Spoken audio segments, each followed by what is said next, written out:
सध्या आदित्य ठाकरे बोलतायत, थेट जाऊयात। बरोबरी होऊ शकत नाही आणि म्हणून मी या गद्दारांकडे जास्ती लक्ष देत नाही। तरी आपल्याला माहिती आहे हा जिल्हा महाविकास आघाडी सोबतच राहणार। तसं पाहिलं गेलं तर महाराष्ट्रात एकंदर महाविकास आघाडी ही पुढे आहे। आता देशभरात इंडिया आघाडी देखील पुढे आहे, कारण देशाला देखील कळलेलं आहे, देशातल्या प्रत्येक नागरिकाला हे कळलेलं आहे की भाजप जर चुकून जिंकणार तर नाहीच, पण जिंकली तर पहिला टार्गेट त्याचं संविधान आहे।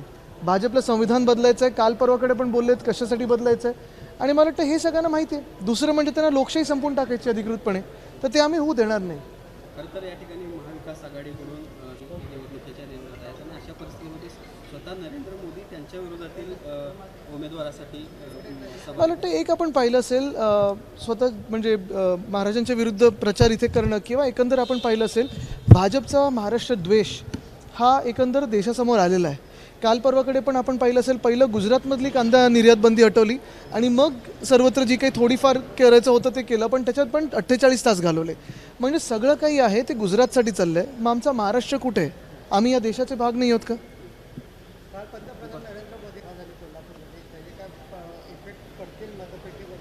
मला वाटतं मतं दुप्पट होतील आमची महाविकास आघाडीची। खरं तर आम्ही बाळासाहेब घेऊन पुढे चाललो, विचारांचे वारसदार आहोत असं एकनाथ शिंदे सांगतात।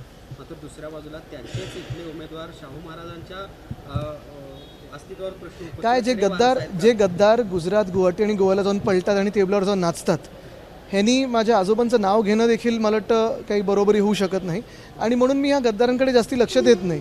बाळासाहेब ठाकरेंच्या आता काँग्रेसला मतदान करावं लागतं याची लाज वाटायला हवी। बाळासाहेब ठाकरेंच्या वंशजाला पुढच्या पिढीला आता काँग्रेसला मतदान करावं लागतं याची लाज वाटायला हवी। मला वाटतं जे पळाले ते कुठच्या ह्याच्यात पळाले, स्थितीत पळाले, ते कशासाठी पळाले? जॉईन ऑर जेल पॉलिसीमध्ये रडून ज्यांनी रडगाणं गायलं आणि पळाले स्वतःला वाचवायला, त्यांनी वंदनीय हिंदू सम्राट बाळासाहेब ठाकरेंचं नाव देखील घेण्याचे ते लायकीचे नाही आहेत, कारण जे डरपोक असतात ते त्यांचं नाव घेऊ शकत नाहीत। आपल्याला माहिती आहे 2-2.5 वर्ष त्यांनी सत्तेत जी काही करायचं होतं ते केलं आणि त्यामुळेच त्यांना पळायला लागलं। जाऊ दे, मी त्यांच्यावर जास्ती बोलत नाही। संजय राऊतांनी एक मीटिंग घेतली होती हयात या हॉटेलमध्ये की उद्धव ठाकरेंना सोडून आपण सरकार करूया अशा पद्धतीनं अजित पवारांसोबत। मला वाटतं ह्याच्यात जास्ती जाऊ नका। जे काही अफवा आहेत त्या चालू राहतात। आपण पाहताय आज राऊत साहेबच एक मोठा मोर्चा लढत आहेत आणि जेलमध्ये गेले, म्हणजे या डरपोक गद्दारांसारखं नाही केलं, जेलमध्ये स्वतः गेले, बाहेर आले तरी उद्धव साहेबांसोबत निष्ठावंत राहिले। उद्या सत्ता आली आणि जर वेळ पडली तर टाटांना देखील एका फोनवर मोदी आणि शहा सरळ करतील असं एक वाक्य अजितदादांनी वापरलं। काय की आता उद्या परवाकडचं मी बोलत नाही आणि दादांनी काय बोलले मला माहिती नाही, पण गेल्या 2.5 वर्षामध्ये फोन दिल्लीतून आले हे खरं आहे आणि फोन आल्यानंतर सगळे उद्योगपत्यांना फोर्सफुली त्यांना गुजरातला जायला लागले, हे पण सत्य आहे। हे तुम्हाला आम्हाला सगळ्यांना माहिती आहे। गेल्या 5 वर्षाच्या काळामध्ये आपण पाहिलं असेल महाविकास आघाडीचं सरकार 2.5 वर्ष आणि त्यानंतर मिंदे सरकार 2.5 वर्ष, भाजप प्रणित मिंदे सरकार, या खोके सरकारमध्ये एक तरी नवा उद्योग आपल्या राज्यात आलाय का? जे होते ते देखील पळवले जातात, जे येणार होते ते देखील पळवले जातात। आज आपण पाहतो शेतकरी त्रस्त आहेत, महिलांवर अत्याचार वाढत चाललेले आहेत, पण कुठेही हे सरकार आहे असं वाटत नाही आहे।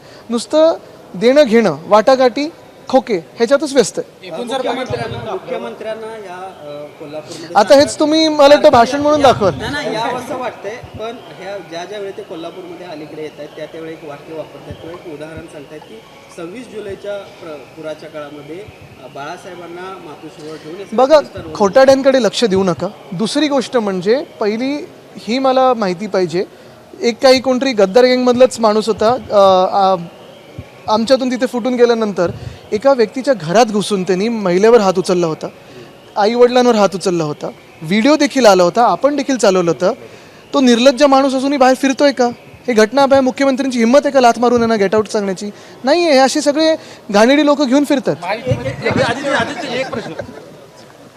तर कोल्हापूरमध्ये सध्या आदित्य ठाकरे आहेत आणि त्यांनी शिंदे गटावरती जोरदार टीका केलेली आहे।